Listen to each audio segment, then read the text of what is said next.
Special کہانی کے ناظرین السلام علیکم۔ اسپیشل کہانی لایا گیا آپ کے لیے ایک اور اسپیشل کہانی، تو آئیے سنتے ہیں۔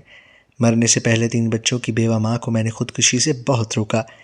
نوجوانوں نے دروازہ توڑنے کہہ کر میں کھڑکی سے اسے بولا، رک جاؤ، مت خودکشی کرو۔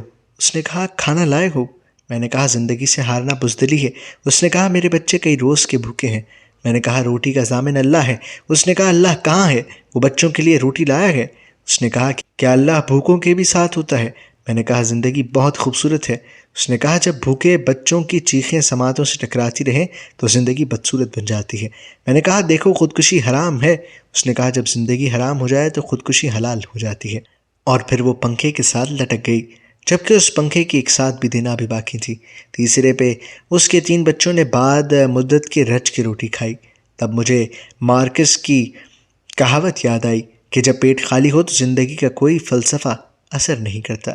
یہ طبقاتی نظام جہاں صبر کا درس دینے والے، آخرت کے حسین نغمے سنانے والے ہمیشہ شکم سیر معدے والے ہوتے ہیں، اور بڑی بڑی گاڑیوں سے اتر کر بھوکوں کو صبر کا درس دے کر پھر اپنے روشن محل میں جا کر آرام دہ بستروں پر سو جاتے ہیں، یہ دراصل اس سرمایہ دارانہ نظام کے ایجنٹ ہیں۔